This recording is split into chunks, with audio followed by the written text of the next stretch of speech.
사랑합니다. 축복합니다. 네, 하나님께서 우리를 지켜주시고 보호해 주시고 온전하게 이끌어 주시는 것을 믿으시고 주 앞에 온전히 내어 맡기시면서 계속해서 믿음의 삶을 정진하여 달려나가시기를 축원합니다. 어떤 사람이 이발소에 갔습니다.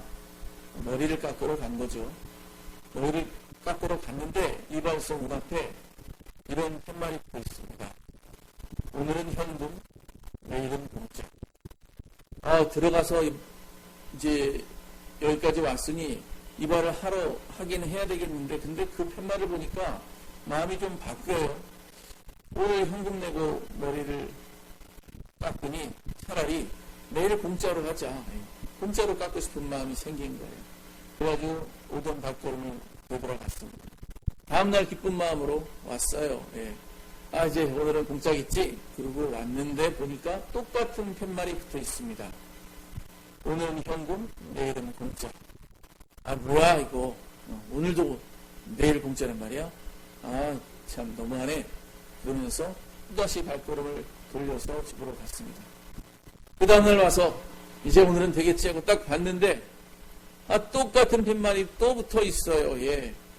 오늘은 현금, 내일은 공짜. 진짜 해도 너무하네. 해도 너무한데 해도 너무하면 들어가야 되지 않을까요?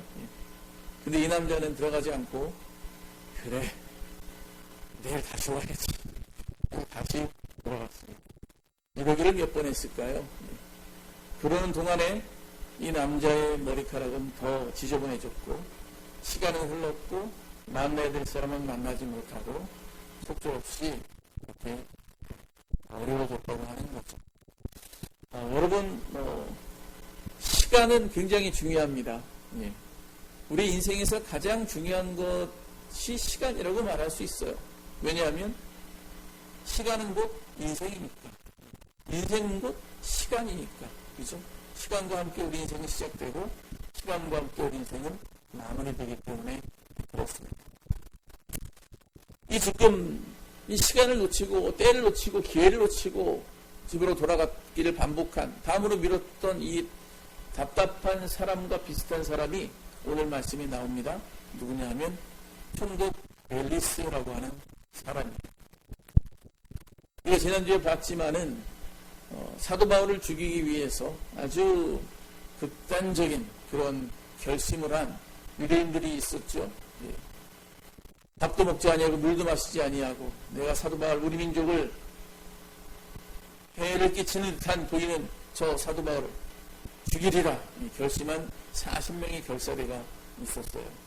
그 이야기를 이 바울의 조카가 듣고 그 바울을 구금한 천부장에게 가르쳐 주죠.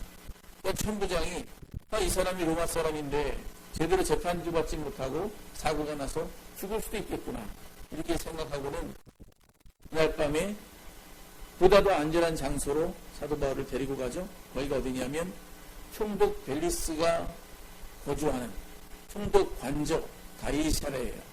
가이사라로 밤새 데려가서 총독 관저에 딱 이제 보호해 준 거죠. 그런 상황이 며칠이 지나서 바로 재판이 벌어집니다. 이 유대인들이 사도 바울을 길가에서 죽이려고 했는데 못 죽였으니까 어떻게든 죽여야 된다 하는 마음으로 재판을 걸었어요. 이번에는 대제사장 아나니아가 직접 옵니다. 올라와가지고 특별히 말 잘하는 변호사 도들로를 딱 고용해가지고 함께 와서 이제 법정에서 총독 앞에서 사도 바울을 고소하는 거죠.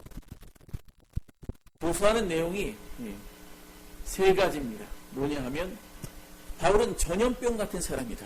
그래서 얼마나 주변에 확실히 퍼지고 또 다른 곳마다 소요를 일으키는지 문제가 되는 사람이다. 죽여야 된다. 그 얘기죠. 또 하나는 사도 바울은 나사렛 이단이다. 우리랑 같은 유대교인 줄 알고 그냥 아무 조치 취하지 않으면 안 된다. 이 사람은 우리랑 다르다.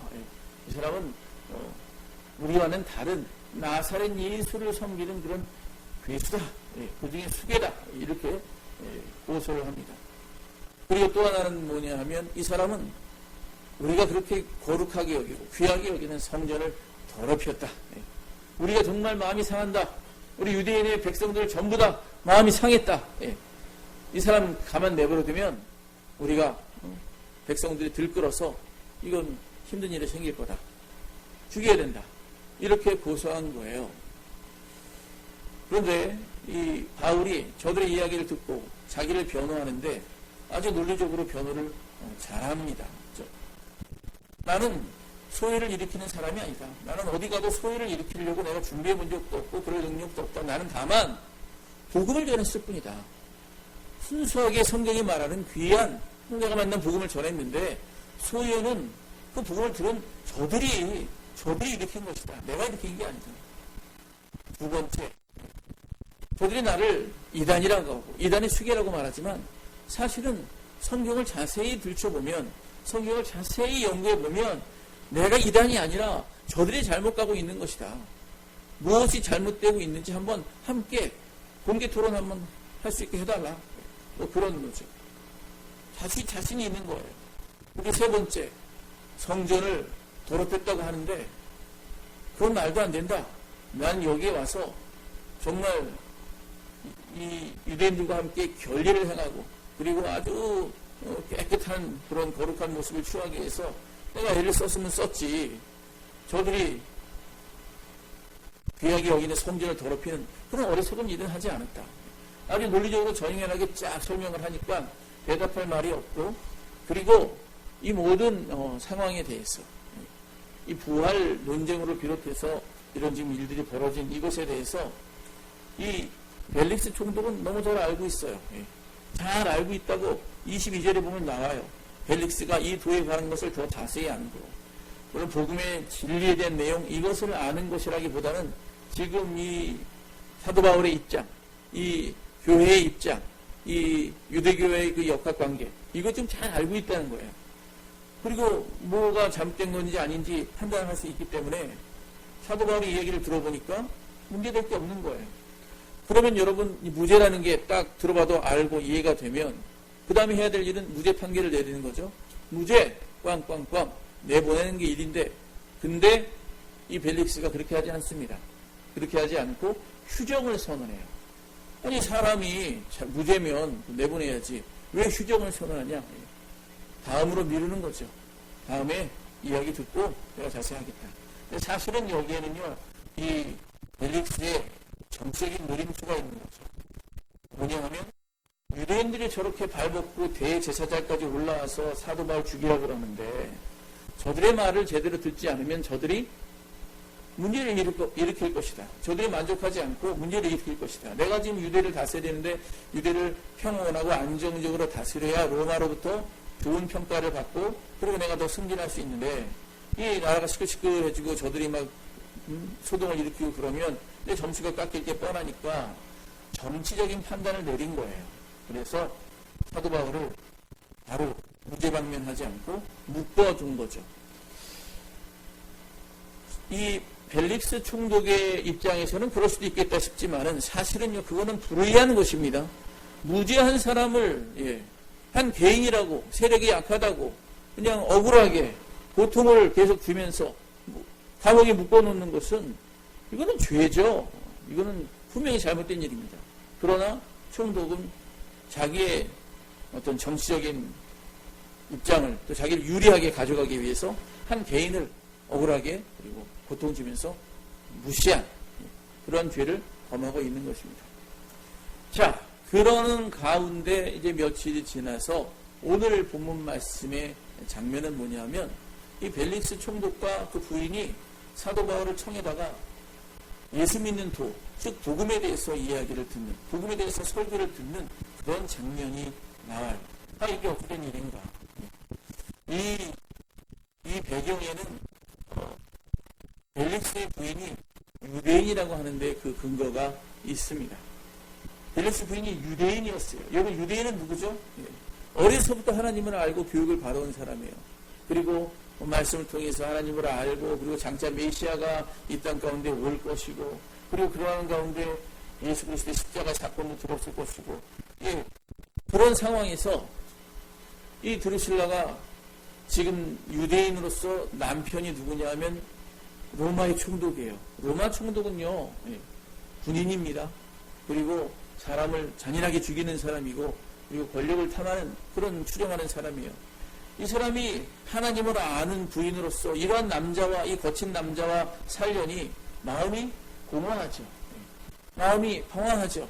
하나님으로부터 받는 그런 은혜를 충족받을 수가 없는 거예요. 그러니까 소문에 듣지 않니 사도 바울이 총독 관저에 갇혀 있다고 하는데, 저가 이렇게 신뢰하는 사람이라고 하는데, 저를 통하여 내가 하나님 말씀 듣고 위로받고 싶다는 마음이 있었던 거예요. 그래서 예수 믿는 도를 이야기하시오. 그리고 불러서 지금 설교를 듣고 있는 것입니다. 참 이런 기회가 흔하지 않은 거죠. 그리고 벨릭스의 입장에서는 별로 관심도 없을지 모르지만, 그러나 부인이 하나도 그러니까, 그냥 부인이 하도 교회 나오라 그래가지고 마지못해 교회 나와 앉아있는 남자처럼 똑같이 지금 앉아서 그 말씀을 듣고 있는 거죠. 사도 바울이 이 기회를 놓칠 수가 없습니다. 사도 바울은요, 가난하고 연약한 자는 가난하고 연약한 자들대로, 이방인은 이방인대로, 유대인은 유대인대로, 로마의 고관대작은 로마의 고관대작대로 한 영혼이라도 더 얻기 위해서 기회를 보고, 그리고 정말 애를 쓰는 사람이 이 사도 바울이잖아요. 그러니까 총독에게, 이 벨릭스에게, 이 부부에게 복음을 전할 수 있는 기회가 되었으니 잘 준비해야 되겠다. 밤새 기도했을 거예요. 기도하고 그들에게 뭘 전할까, 어떤 말씀을 전할까 하다가 하나님께서 주신 그런 주제가 뭐냐 하면 25절이에요. 바울이 의와 절제와 장차 오는 심판을 강론하니, 의로움이죠. 절제, 참아내야 되는 거죠. 인내해야 되는 거죠. 그리고 장차 오는 심판이 있을 것이다. 이 이야기를 하는 거예요. 이게 왜 저들에게 적합한 주제냐? 적합한 주제죠. 의. 왜? 이 벨릭스 총독이라는 사람은요, 의로운 사람이 아니에요. 불의한 사람입니다. 이 사람은 본래 노예 출신으로서 총독의 자리에 오르기까지 정말 성공을 위해서 열심히 앞만 보고 달려온 사람입니다. 그 가운데 전쟁에 나가서 얼마나 많은 사람을 죽였으며 전공을 올리기 위해서, 그리고 정말 높은 자리에 차지하기 위해서 얼마나 많은 돈을 탐했을 것이며, 그렇죠? 얼마나 많은 공모술수에 임했겠어요. 거기까지 올라온 거예요. 결코 의로운 사람이 아닌 거죠. 그래서 권력자로서, 지도자로서 당신 이 유대를, 백성들을 다스리면서 정말 불의하게 막 압제하고 막 이런 모습으로 뛰고 있는데, 그렇게 하면 안 돼요. 당신 의롭게 살아야 돼요. 의롭게 백성을 다스려야 되고, 의롭게 당신 삶을 가져가야 돼요. 딱 이렇게 의에 대해서 설교한 거죠. 두 번째, 절제. 로마의 귀족들, 로마의 총독들, 로마의 높은 사람들의 삶은요, 우리 모두가 다 알다시피 향락과 부귀를 누리면서 그것을 권력을 남용하면서 사는 사람들의 이미지를 우리가 쉽게 연상할 수 있어요. 이들 분명히 그런 사람입니다. 더군다나 이 기록에 의하면 이 드루실라라고 하는 이 벨릭스의 부인은요, 원래 처녀 결혼을 한 게 아니에요. 원래 남의 부인이었습니다. 그런데 벨릭스가 이 드루실라라고 하는 사람이 너무 예쁘니까, 너무 미모가 출중하니까 어떻게든 취하고 싶어서 거짓 소문을 내가지고 이 부부를 이혼하게 만들어요. 그리고 이혼하게 만든 다음에 접근해서 자기 부인으로 삼은 거죠.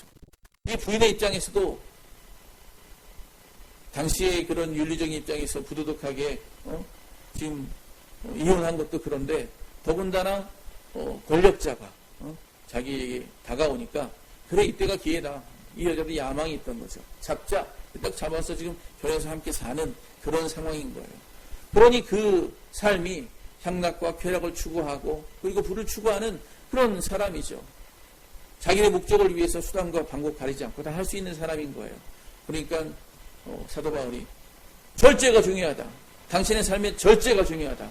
절제하지 아니하고 그 권력 가지고 마음대로 이것저것 다 할 수 있다고 생각하는 것은 잘못이다. 그것에 대해서 이야기하고 있는 거죠. 그리고 마지막은요, 하나님의 의의 심판이에요. 나중에 있게 될 하나님의 심판. 당신들이 권력을 가지고 이것저것 아무것도 잘하고 정말 정치적으로 사람들 속여서 자기들의 원하는 것을 추구할지 모르지만, 그러나 그 모든 것을 하나님은 알고 계신다. 하나님은 한 심령의 그 중심까지도 다 꿰뚫어 보시는 분이 우리 하나님이시다. 다 하나님 앞에 나중에 정산하고 계산할 때가 될 텐데 그때 하나님의 심판을 면하지 못할 것이다. 그러니 어떻게 하라? 회개하라. 그 이야기를 지금 이야기한 거죠. 자, 이 사도 바울의 설교를 들은 벨릭스 총독의 마음이 어땠을까요? 예. 놀랍게도 두려워하는 장면이 나옵니다. 두려워했다 그래요. 25절에 보면 두려워했다. 두렵다. 사실은요, 이 총독이라는 사람이 산전수전 다 겪은 사람인데 뭐가 그렇게 두렵겠어요. 예. 뭐 죽음이 두렵겠어요. 뭐 사람이 두렵겠어요. 정치적인 결단이 뭐 이런 게 두렵겠어요. 두려운 게 없는 사람입니다. 그런데 두려워했다. 뭘 두려워한 거죠? 하나님의 심판을 두려워한 거죠. 어허, 맞네. 이 바울의 설교 말씀이 맞네. 진리의 말씀이 맞네. 내가 이대로 살다간 심판받을 수밖에 없겠네 하는 두려움이 마음에 순간 차 오르는 것입니다. 회개할 수 있는 기회를 잡은 거죠. 여러분, 두려운 것으로 다가왔지만 그러나 그에게는 회개할 수 있는 하나님이 주신 놀라운 은혜의 기회인 것을 우리는 알죠. 예. 이때 회개하면 되는 거예요. 이때 말씀 앞에 무릎 꿇고 정말 내가 잘못했습니다. 정말 내가 잘못된 길로 살아왔군요. 이러면서 후회하고 다시 새로운 길로 가면 되는 거예요. 그런데 이 총독이 그렇게 하지 못하죠. 그렇지 않고 뭐라 그러냐면 지금은 가라. 예. 내가 틈이 있으면 너를 부르리라. 따라해 보겠습니다. 지금은 가라. 내가 틈이 있으면 너를 부르리라. 이야, 이거야 정말 안타까운 이야기예요. 회개하고 주께 돌아와 새 삶을 살 수 있는 너무나 흔치 않은 기회, 진짜 인생에 너무나도 흔치 않은 기회, 설교 말씀을 듣고 제가 감동받는 그런 너무나 흔치 않은 기회를 맞았음에도 불구하고 그 앞에 무릎 꿇지 못해요. 무릎 꿇었어야 되는데 그걸 하지 못하고 뭐예요? 지금은 가라. 내가 틈이 나면 다시 부르리라. 너무 안타까운 장면입니다. 이건 마치 저런 장면이 비슷해요. 마태복음 보면은 한 부자 청년 관원이 이 예수 앞에 나와서 어떻게 하면 제가 영생을 얻겠습니까? 이것저것 다 율법도 지키고 다 지켰는데 내가 뭐가 부족합니까? 그랬을 때 예수님 뭐라 그래요? 너의 재산을 팔아 가난한 자들에게 주고 나를 따르라. 그랬는데 이 청년이 근심하죠. 영생을 얻느냐 아니면 내가 지금까지 추구하고 살아온 이것을 내려놓느냐, 영생이냐 이거냐 영생이냐. 근데 안타깝게도 고민 갈등하다가 결단하지 못하고 뒤돌아가죠. 영생부터 멀어진 거죠. 지금 이 좋은 기회를 놓치고 있는 거예요. 여러분, 하나님 말씀 듣다가 또는 어떤 계기를 통해서 나 자신이 부족하다, 나 자신이 뭔가 잘못했다 싶으면 여러분 회개해야 됩니다. 돌이켜야 됩니다. 자기의 고집을 꺾고 내려놔야 되는 거예요. 그런데 이 기회를 놓치면요 다시 얻기가 굉장히 어려워요. 근데 어떤 사람들은요 그렇게 생각해요. 내가 지금까지 살아온 나의 기조가 있는데 이거 꺾으면 내 자존심이 구겨지는 것이 아닌가? 이거 꺾으면 내 자존심 꺾이는 것이 아닌가? 그래서 이게 좀 싫은 거예요, 그 앞에. 그래서 자기 자존심 세우느라고 자기 걸 내려놓고 돌이키지 못해요. 이건 너무나 안타까운 거죠. 종교가 나를 두렵게 하는구나. 종교가 아버지 지옥 간다 그러고 심판받는다 그러고 나를 두렵게 하기 때문에 내가 나를 이렇게 해서 속아 넘어가게 하려고 하는구나. 내가 절대 그럴 수는 없지. 난 종교의 청약에 넘어가지 않을 거야. 여러분, 이것은 굉장히 어리석은 그런 고집이에요. 하나님께서 벨릭스에게 순수하게 진리의 말씀을 선포함으로 그 안에 있는 어둠의 세계와 진리의 말씀이 부딪힘으로 말미암아 자연스럽게 그 영혼이 떨리는 그런 두려움으로 나타나는 것인데, 그리고 한편 하나님께서 그 영혼을 불쌍히 여겨서 그로 하여금 다시 한번 돌이키기 원하는 그 사랑의 마음으로 기회를 준 것인데 그 앞에서 고집 세우고 돌아오지 않은 것, 그건 굉장히 어리석은 일이다라고 하는 거예요. 여러분, 그 안에 하나님의 진정한 사랑이 있음을 깨닫는 것, 그게 진리를 바로 아는 것입니다. 그게 정말 지혜로운 거예요. 근데 그 하나님의 사랑을 깨닫지 못하고 미련하게 그것을 거절하는 거죠. 성령께서 우리의 마음을 감동하십니다. 여러분 설교 말씀 듣다가, 여러분 어떤 말씀을 읽다가, 여러분 기도하다가 성령께서 여러분의 마음을 감동하시면, 여러분의 마음을 움직이시면 여러분 믿음으로 반응하시기를 축원합니다. 그건 하나님의 선물이에요. 예. 그건 하나님께서 진짜 흔치 않게 저를 새롭게 해주려고 하는 하나님의 보배를 지금 내려주시는 거예요. 왜냐하면 사람으로는 억만금을 줘도 그러한 감동, 그러한 어떤 돌이킴의 기회를 만들 수가 없어요. 오직 하나님만이 우리에게 주시는 거예요. 예. 아무리 돈이 많아봐요. 그러한 돌이킴의 그런 감동이 내 안에서 솟아오르나. 예. 하나님이 특별히 주시는 감동이죠. 그럼 이거를요 붙잡아야 돼요. 그리고 그 앞에 무릎 꿇고 바로 순종하고 결단하고 따르는 그 은혜가 있어야죠. 그게 참 지혜로운 사람인 것입니다. 그렇게 되면은 주님께서 이미 저의 영혼을 위해서 예비해 놓으신 그런 소망, 기쁨, 은혜 부어주시고, 그리고 그 은혜 안에서 뛰노는 정말 영원까지 이르는 그런 아름다운 삶을 살게 되는데 그걸 모르는 거죠. 아무튼지 벨리스는요, 그 성령의 감동하심, 정말 성령이 부르시는 그 기회를 놓치고 맙니다. 예, 다음에 틈이 있으면 다음에 합시다. 다음에. 예. 여러분 이것이 굉장히 이게 아주 마귀들이 너무나도 유용해 쓰는 그런 무기라 그래요. 예. 그래서 그런 예화가 있잖아요. 예. 마귀들이 회의를 했는데 저 하나님의 나라를 더 이상 확장하지 못하게 하고 하나님께로 돌아가는 영혼들을 끌어내리려면 어떻게 하면 좋겠습니까? 그런데 초짜 마귀가 의견 제시한 게 하나님이 없다고 가르치시죠. 사람들의 마음에 하나님이 없다는 생각을 잔뜩 집어넣으면 그러면 예, 자동적으로 무너질 것입니다. 했더니 중고천 마귀가 야 그건 안 돼. 예. 왜냐하면 사람들이 아무리 없다고 말을 이야기해도 사람들 마음 깊숙한 곳에는 이미 하나님이 계시다는 것을 다 깔려 있어. 그건 다 알고 있어. 그랬더니 그럼 큰 효과가 없어. 그렇게 얘기해요. 그 다음에 중고처럼 이야기를 하는 거죠. 그러면 이렇게 하시면 어떨까요? 사람들로 하여금 마음껏 살게 하시죠. 내 인생은 나의 것, 하고 싶은 거 마음대로 하고 먹고 싶은 거 마음대로 먹고 자유롭게 마음대로 살게 하시죠. 그래서 행복을 추구하는 것, 그것이 정말 진정한 인생이라고 가르치면 어떨까요? 최고참 마귀가 그럽니다. 그것도 안 돼. 예. 그거 다 해본 거야. 그래서 사람들이 인생의 파랑새는 잡으려고 그렇게 애를 쓰지만 결국은 파랑새를 잡을 수 없다는 것을 사람들이 모두 다 알고 있어. 그거 효과적이지 않아. 내가 가르칠게. 내가 아는 이거야. 하나님이 계시다고 가르쳐. 하나님 정말 이 땅을 다스리고 이 땅을 가르치시는 분이다. 이 땅을 다스리는 분이다. 가르쳐. 그리고 정말 그 하나님께로 가기 위해서 기도하고 그리고 말씀 읽고 그리고 정말 열심히 하나님 섬겨야 된다고 가르쳐. 뭐라고요? 그런데 한 가지 조건이 있어. 뭐예요?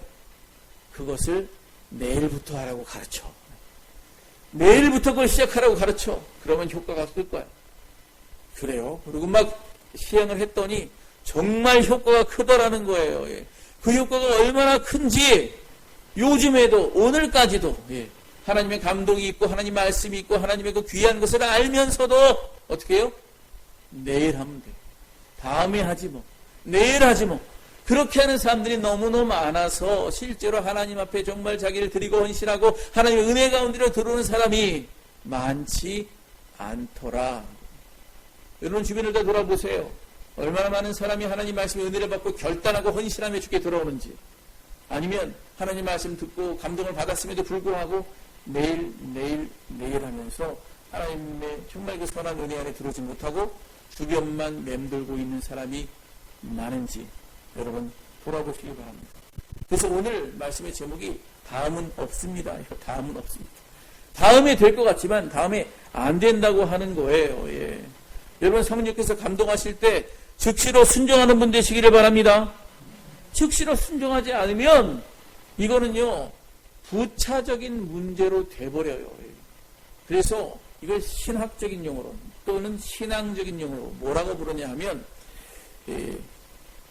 잉여라고 그래요. 잉여의 문제. 예.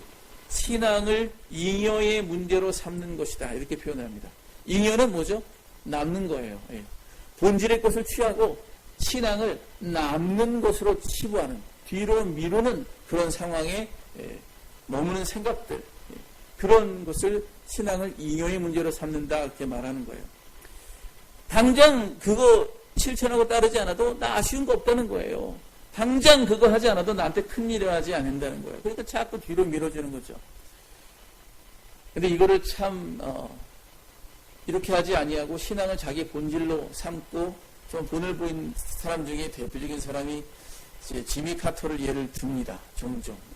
여러분 다 아시죠? 지미 카터 대통령이 대통령직을 자기가 있으면서 그것을 수행하면서도 동시에 매 주일마다 자기 시골 교회 학교 교사하는 거를 계속 했다는 거 아닙니까? 그래야지 사람들이 아니 그렇게 바쁜 사람이 무슨 주일날 거기 가서 주일학교 교사랍니까? 그러고 인터뷰하고 막 난리를 했는데 그때 지미 카터 대통령이 그런 말을 했다 그래요. 예. 대통령직은 나의 부업이고 예. 내 본업은 이 아이들을 가르치는 겁니다. 이렇게 얘기했다. 무엇을 자기의 삶의 본질로 두고 무엇을 부차적인 것으로 둘 것인가. 이것이 분명한 사람의 한 전형이 이제 지미 카터 대통령이었다고 하는 거죠. 우리는 어떠한가? 여러분 돌아보시기 바랍니다. 우리는 하나님을 섬기는 것, 하나님 예배하는 것, 아버지 앞에 기도하는 것, 하나님 말씀을 따르는 것, 이것을 내 삶의 우선순위 놓고 그 중심으로 놓고 살고 있는가? 아니면 뒤로 놓고 살고 있는가 하는 거죠. 어떤 농부가 암소를 키우고 있었습니다. 암소가 2마리 송아지를 낳았어요. 얼마나 귀여운 알토란 같은 송아지를 낳는지 너무너무 좋았어요. 무럭무럭 잘 자니까 이 농부가 하나님께 감사의 기도를 드립니다. 하나님, 저에게는 2마리 정말 아름다운 송아지를 주셔서 감사합니다. 제가 잘 기르고 하나님한테 1마리는 바치겠습니다. 그래서 하나님의 귀한 일에 제가 쓰겠습니다. 이렇게 기도했어요. 그런데 어느 날 갑자기 사고가 나가지고 1마리가 죽었네요. 예. 그래서 부인이 그냥 다가와가지고 남편한테 하는 말이 여보 어떤 송아지가 죽었어? 예. 남편이 뭐라 그러겠어요? 괜찮아. 하나님한테 바치려던 송아지가 죽었어. 그랬다는 거죠. 예. 뭐가 중심이에요? 뭐가 중심? 여러분 우리도요. 예, 그렇게 생활하는 거 많을 때가 있어요. 뭐냐 하면 일상생활 하다가도 갑자기 바쁜 일이 생겼어요. 예. 그러면 제일 먼저 뭐부터 빼먹어요? 예. 기도부터 빼먹어요. 기도하는 시간 빼먹어요. 괜찮아. 당장 문제 없어. 그리고 또 지나가다가 좀 더 바쁜 일이 생겼어요. 그럼 못 빼먹어요? 예배 시간 빼먹어요. 또 바빠요. 그럼 못 빼먹어요? 봉사 시간 빼먹어요. 뭐가 남아요? 나중에는. 예. 무엇이 내 삶의 중심이 되어야 되는지 무엇이 내 삶의 우선순위가 되어야 되는지 모르고 신앙을 잉여로 신앙을 짜투리로 하나님 섬기는 것을 뒤로 부차적인 것으로 미루는 모습들이 우리 안에 많이 있다라고 하는 것을 우리가 알아야 되는 것입니다. 지금 벨리스의 충동이 바로 그거예요. 틈이 나면 다시 나중에 부르리라. 틈이 나야 하는 거죠. 지금 정말 이 순간 하나님이 감동 주실 때 하나님 붙잡고 그 믿음 안으로 쑥 들어가야 되는데 주변만 뱅글뱅글 도는 거예요. 여러분 더 나이 들면 열심히 해야 되겠다 하는 분들 계십니까? 좀 여유가 생기면 열심히 생활해야 되겠다 하는 분 계십니까? 예. 다음은 없습니다. 예. 다음이 있을 것 같지만요. 다음에 할 수 있을 것 같지만요. 나중에 시간이 지나면 내 몸이 연약해지고 쇠해서 하고 싶어도 하지 못하게 되는 거죠. 성령이 여러분 가운데 설교 말씀 중에 감동 주시면 그 감동을 하나님 주시는 선물로 알고 즉각적으로 순종하시는 저 여러분 되기를 간절히 축원합니다. 그렇게 되기를 축원합니다. 그 결단이 얼마나 중요한지요. 하나님이 오늘 이 시간에 이 어려운 때에 우리에게 어떠한 감동을 주시고 어떠한 마음을 주시는지 여러분 세밀하게 관심을 가지시고 집중하실 수 있기를 바라요. 놓치면 안 됩니다. 그런데 그걸 놓치고 미루잖아요. 그러면은요 마귀가 그 틈을 놓치지 않아요. 순간적으로 거기에 들어와가지고 그 뜨거워진 마음을 하나님 주신 감동을 쉽게 만들어요. 식어져요. 그리고 식어지면서 동시에 마음이 부패합니다. 그래서 안 좋은 생각을 하게 되죠. 26절에 보면요, 이 벨릭스가 그렇게 다음으로 미룬 다음에 동시에 뭐예요? 동시에 또 바울에게서 돈을 받을까 바라는 거로 더 자주 불러 같이 이야기하더라. 이 얘기하고 물어보고 취조하다 보니까 사도 바울이 돈이 있다는 걸 알게 됐어요. 예. 사도 바울이 그런 말 했거든요.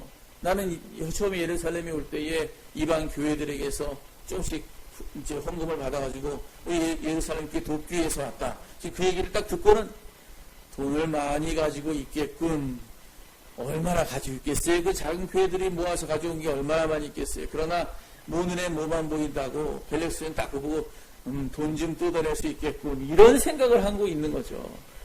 그래서 자그마치 2년 동안 계속 사람을 부르고 또 부르고 하면서 어떻게든 돈 뜯을 구실을 찾았는데, 근데 사도 바울이 그런 사람이 아니죠. 예. 하나님의 돈 헌금 하나도 건드리는 사람이 아니죠. 예. 그러니까 돈이 나오나요? 안 나오죠. 그러니까 자그마치 2년의 시간이 흘러갈 수밖에 없었던 거예요. 근데 2년의 의미는요, 또 하나는 그런 게 있어요.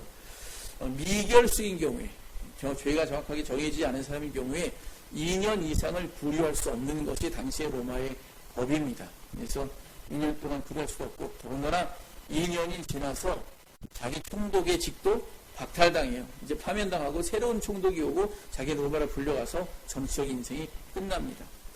여러분, 너무나 안타깝잖아요. 예, 안타깝잖아요. 사도 바울이 어떤 사람이에요? 사도 바울이 그 당시에 하나님 앞에 성령이 충만하여 정말 하나님의 그 진리를 온 땅에 전파하는데 귀하게 쓰임받은 사람이 사도 바울이에요.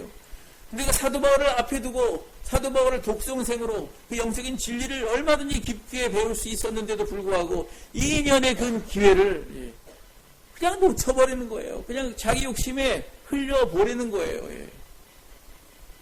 얼마나 안타깝고 불쌍한 사람이 벨릭스인가. 결국은 시간 보내고 정말 자기가 사도 바울에 대해서 정확한 정치적인 판단을 내려서 사람들 앞에 덕을 세우고 아주 자기가 좋은 치적으로 삼아야 되는데 그것도 하지 못하고 자기의 육신적인 것도 결국은 얻지 못하고 영적인 완전히 타국에 이르게 되는 그러한 어리석은 결과가 나타나게 되는 거죠. 이런 사람을요, 또 이 신앙적인 이유로 뭐라고 부르냐면 근접한 신앙인이다 그렇게 불러요. 근접한 신앙인. 지금 말씀 듣고 뭐 이런 건 좋은데 은혜 안에 쓱 들어가지 못하고 주변만 노는 게 주변만. 근접하는. 근접을 했는데 근데 결단은 못하는. 근접을 했는데 순종은 못하는. 머리는 이해하는데 행동은 안 하는. 그래서 정말 하나님이 예비하시고 준비하신 것을 얻지 못하는 근접한 신앙인. 너무 안타까운 사람인 거지. 여러분, 신앙이라고 하는 것은 주의만 맴드는 것이 신앙이 아닙니다. 신앙이라고 하는 것은 그저 적당한 거리를 두고 편안하게 안정되게 즐기면서 누리면서 살아가는 게 신앙이 아니에요. 하나님이 우리에게 신앙의 결단을 그 예를 보여주실 때 바로 십자가 예수 그리스도를 보여주셨어요. 인생이 완전히 뒤바뀌는 사도 바울의 예를 보여주셨어요. 신앙은 결단하는 거예요. 신앙은 관망하는 게 아니에요. 신앙은 결단하고 그 안에 들어와서 아버지 앞에 정말 기뻐하시는 것을 향해서 취하고 나아가는 거예요. 여러분, 그 신앙이 저와 여러분에게 있기를 바랍니다. 여러분의 마음에 하나님이 나를 택하사 나로 예수를 믿게 하시고 그리고 하나님의 아름다운 믿음의 공동체를 섬기게 하시고 그 안에서 살게 하셨다. 그리고 하나님께서 그 가운데 우리에게 감동하여 주신다. 그럼 우리는 어떻게 해야 되느냐? 주여 감사합니다. 성령으로 나에게 감동하여 주시는군요. 제가 순종하겠습니다. 헌신하겠습니다. 하나님 기뻐하시는 삶을 살겠습니다. 결단하겠습니다. 이 자세, 이게 하나님이 우리에게 원하시는 기뻐하시는 신앙 생활이다라고 하는 거예요. 그게 우리의 신앙이 되어야 한다고 하는 거예요. 여러분, 이 믿음 가지시고 하나님의 은혜 가운데 충만히 들어가시고 그리고 귀하게 쓰임받는 여러분 되시기를 간절히 바랍니다. 키에르 케고르의 책 중에 그런 예화가 하나 있습니다. 오리 마을이 있대요. 오리 마을. 오리 마을이 있었는데 이제 다 오리들로 구성된 거죠. 주일이래 가지고 오리들이 이제 교회 가자 뒤뚱거리면서 이제 교회로 모여듭니다. 나름대로 깨끗하게 치장하라고 예배하기 위해서 다 모여듭니다. 모여드는데 그 오리의 목사님이 그날따라 아주 강력한 설교를 하시네요. 예, 그러면서 여러분에게는 하나님이 주신 날개가 있습니다. 여러분 그 날개를 펴고 마음껏 날개를 치면은 여러분 하늘을 날 수 있고 저 독수리 부러울 것 전혀 없습니다. 우리도 마음껏 날개쳐 저 높이 하늘을 날며 정말 우리에게 주신 그런 사명, 우리에게 주신 기회들 마음껏 활용해야 합니다. 우리들이 아멘, 할렐루야 막 이러면서 눈물 흘리고 막 기뻐하고 막 예배를 마치고 나오면서 이제 서로 교제하고 막 사랑합니다, 위로합니다 이러고 이제 나왔어요. 나와서는 어떻게 합니까? 집에 가는데 어떻게 가요? 오리걸음으로 가는 거죠. 뒤뚱 오리걸음으로 집에 돌아가더라. 무슨 말이에요? 아니 날개가 있다고 설교 말씀을 듣고 날개를 치면 하늘을 천국을 날 수 있다고 말씀을 들었으면 그러면 나가면서 어떻게 해야 돼요? 집에 돌아갈 때는 날개를 치면서 날아가야 될 거 아니에요? 정말 이게 말씀대로 되나? 이 말씀이 맞나? 말씀대로 정말 날개를 치면 내가 천국을 나르며 독수리 부러울 것 없이 날아서 내가 날아가며 나의 삶을 정말 멋지게 아름답게 그렇게 살 수 있나? 해봐야 될 거 아니에요? 근데 그런 거 하나도 안 하고 타성에 젖은 대로 똑같이 뒤뚱 돌아갔다고 하는 거죠. 여러분, 하나님께서 우리를 택하시고 우리로 하여금 하나님의 일꾼 만드시고 왕같은 제사장 삼으셔서 하나님의 놀라운 하나님의 나라를 이루어 가시는 줄 믿습니다. 거기에 쓰임받기 위해서 거기에 쓰임받는 사람으로 여러분들을 택하시고 은혜를 베풀어 주시고 살게 하시는 거예요. 그런데 하나님께서는 십자가에 못 박혀 죽으시고 그 은혜를 말미암아 여러분을 살게 하시고 요한은 소망 가운데 이르게 하시는데 그 은혜를 입은 자들이 성령께서 감동하시는 대로 나에게 말씀하시는 대로 내가 순종하고 결단하고 헌신하지 않는다면 그것은 하나님 기뻐하시는 삶의 모습, 그런 신앙의 모습이 아니다라고 하는 것입니다. 우리의 삶을 돌아보시기 바랍니다. 내 마음에 주님께서 무엇이라 말씀하시는가? 성령께서 하나님의 역사를 이루기 위하여 각 사람의 마음 가운데 감동을 주시는데 나에게는 어떠한 감동을 주시는가? 하나님께 나에게 뭘 원하시는가? 여러분 이 감동을 귀를 기울이시고 여러분의 감각을 깨우셔서 집중하시고 그 감각을 하나님 말씀하시는 것을 들으실 수 있기를 바랍니다. 그것이 들려졌다면 그 내 마음에 다가왔다면 다음에 틈이 나면 그 다음에 이게 아니고요. 아멘 하고 정말 그 말씀 앞에 무릎 꿇고 그리고 순종하고 헌신하여서 하나님이 예비하신 놀라운 하나님의 사람으로서의 귀하게 쓰임받는 역사를 여러분 경험하시고 그리고 하나님의 몸된 교회 가운데 여러분이 든든히 서셔서 아버지 앞에 영광 돌리는 저희 여러분 되기를 간절히 축원합니다.